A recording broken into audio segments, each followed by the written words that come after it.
Hello friends, இன்றைக்கான வீடியோவில் நம்ம என்ன பார்க்க போகிறோம்னா கைன்மாஸ்டர் யூஸ் பண்ணி ஒரு ஆவி பிளேயர் ஸ்டைலில் ஒரு வாட்ஸ்அப் ஸ்டேட்டஸ் எடிட்டிங் எப்படி எடிட் பண்ணுறதுன்னு தான் பார்க்க போகிறோம். இதுக்கு நம்ம யூஸ் பண்ணுற ஆப் வந்து கைன்மாஸ்டர்னு ஒரு ஆப்பு. சரி வாங்க எப்படி எடிட் பண்ணுறதுன்னு பார்க்கலாம்.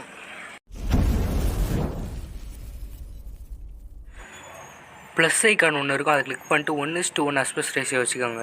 அதை கிளிக் பண்ணிவிட்டு இந்த மாதிரி உங்களுக்கு இன்டர்வென்ஸ் வரும். நீங்கள் எந்த ஃபோட்டோ எடிட் பண்ண போகிறீங்களோ அந்த ஃபோட்டோ வந்து செலக்ட் பண்ணி எடுத்துக்கோங்க. நான் வந்து இந்த ஃபோட்டோ தான் எடுக்க போகிறேன். இந்த ஃபோட்டோ எடுத்துகிட்டேன். இப்போ வந்து இந்த ஃபோட்டோவை செலக்ட் பண்ணிவிட்டு இந்த சிசர் பக்கத்தில் இருக்க பாருங்கள், இதை கிளிக் பண்ணிக்கோங்க. கிளிக் பண்ணிட்டு எவ்வளோ பெருசாக வேணுமோ அவ்வளோ பெருசாக ட்ராக் பண்ணிக்கோங்க. உங்கள் கையை வச்சு இந்த மாதிரி ட்ராக் பண்ணிவிட்டு இந்த ஈக்குவல் மாதிரி இருக்குது பாருங்கள், இதை கிளிக் பண்ணிவிட்டு டிக் ஆப்ஷன் கொடுத்துருங்க. கொடுத்துட்டு இதை நீங்கள் எவ்வளோ தூரம் ட்ராக் பண்ண போகிறீங்களோ அவ்வளோ தூரம் அப்படி ட்ராக் பண்ணிக்கோங்க.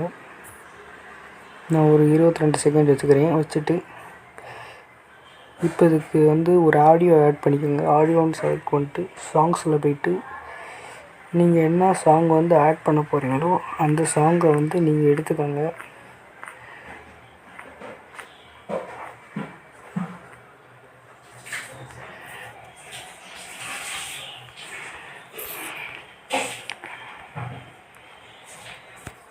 இந்த சாங் தான் நான் எடுத்துக்கிறேன். இப்போ ப்ளஸ் ஐக்கான் அமைக்கிட்டிங்கன்னா இது வந்து உள்ளே வந்துடும்.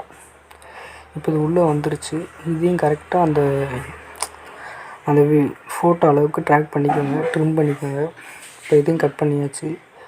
இப்போ வந்து இந்த ஃபோட்டோவை செலக்ட் பண்ணிக்கோங்க. செலக்ட் பண்ணிவிட்டு அட்ஜஸ்ட்மெண்ட் அப்படின்ட்டு இருக்கும், அதில் போய் சேச்சுரேஷனையும் வைப்ரன்ஸையும் கொஞ்சம் அதிகமாக வச்சுக்கோங்க.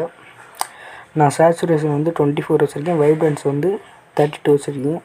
வச்சுட்டு டிக் கொடுத்துக்கோங்க. டிக் கொடுத்துட்டு திருப்பி அந்த ஃபோட்டோ செலக்ட் பண்ணிட்டு விண்டேஜ் அப்படின்ட்டு இருக்கும், அதை ஆன் பண்ணிக்கோங்க. ஏன்னா சுற்றி டார்க்காக இருக்கும், அந்த ஃபோட்டோ மட்டும் நல்லா பளிச்சுன்னு தெரியும், அதுக்கு தான். இப்போ வந்து லேயரில் போய்க்கோங்க. லேயரில் போய்ட்டு மீடியா அப்படின்ட்டு இருக்கும், அதை கிளிக் பண்ணிக்கோங்க. கிளிக் பண்ணிட்டு நான் டிஸ்கிரிப்ஷன் பாக்ஸில் வந்து ஒரு வீடியோவோட லிங்க் கொடுத்துருக்கேன். அந்த வீடியோவை வந்து நீங்கள் எடுத்துக்கோங்க. இதுதான் அந்த வீடியோ. இப்போ இந்த வீடியோ எடுத்துகிட்டு இந்த இது இருக்கு பாருங்கள், இந்த சிசர் பக்கத்தில் நடுவில் இதை கிளிக் பண்ணிட்டு இந்த இதை அமைக்கிடுங்க. அமைக்கிட்டு இது எப்படி உங்களுக்கு வேணுமோ அவ்வளோ இப்படி வச்சுக்கோங்க. இப்போ டிக் ஆப்ஷனை கிளிக் பண்ணிக்கோங்க. கிளிக் பண்ணிட்டு திருப்பி அந்த லேயரை கிளிக் பண்ணிட்டு அந்த டெம்ப்ளேட் லேயரை கிளிக் பண்ணிட்டு இந்த மாதிரி சவுண்டு மாதிரி இருக்கும், அதை வந்து ஃபுல்லாக கம்மியாக வச்சுட்டு டிக் கொடுத்துக்கோங்க. கொடுத்துட்டு இப்போ வந்து அந்த ஃபோட்டோவையும் இந்த லேயரையும் மெர்ஜ் பண்ண போகிறோம். அதுக்கு என்ன பண்ணணும்னா அதுக்கு முன்னாடி அட்ஜஸ்ட்மெண்ட்டில் போய்ட்டு சேச்சுரேஷனையும்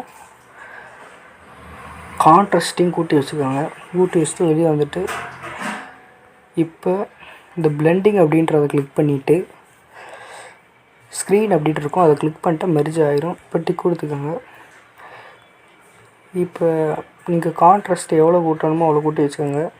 அதை பார்த்து அட்ஜஸ்ட் பண்ணுறது தான். இப்போ டிக் கொடுத்துக்கலாம். இப்போ வந்து ப்ளே பண்ணி பார்க்கலாம்.